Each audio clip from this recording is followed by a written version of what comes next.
Hi, I'm Jason Dubendorfer, IQS Specialist on the marketing team. Today we're going to talk about SQS software. Let's get started. And in this episode, we're going to add a progress bar, other known as a status bar. We're going to click on progress bar. First thing we're going to do here is name. We're just going to call this status bar 1 for example purposes. Next, you can see here we have the orientation. We can do horizontal or vertical. We'll keep it horizontal for right now. Next, you can see the maximum interval. I'm going to leave this at 100. Then you have down here, you have interval A, B, C, D, and E.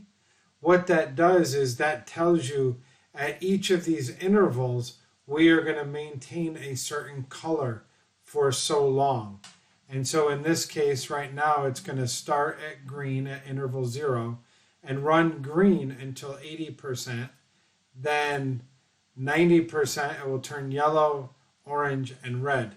Obviously it can't turn all of those colors at the same time, so we're going to change up these times. So from 0 to 25, we're going to go blue. Then from after 25, when it turns blue, we want to go yellow at 75. Then we want to go orange at 80. And then at 90, we want to go red to give that operator that visual impact that he is at about the end of his time. If we wanted to change these colors, it's very easy. All you do is click, switch to a different color on the spectrum. You can either do it here or you can click on a pre-selected color. Click OK. Now you can see that it's up here in the upper left-hand corner.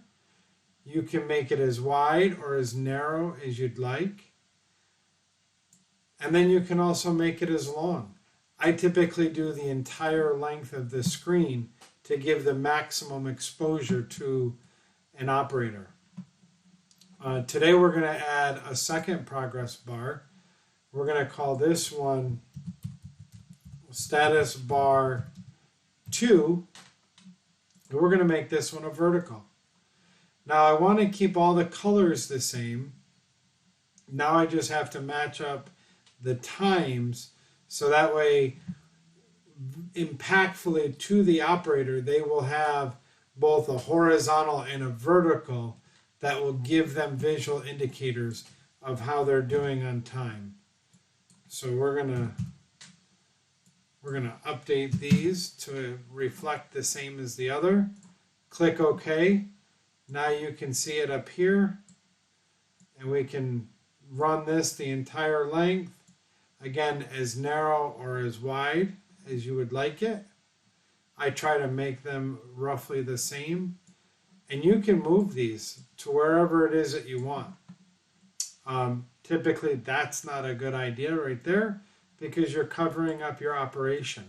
So I try to keep them to the borders. We click apply, and that's how you add a status bar. Thank you.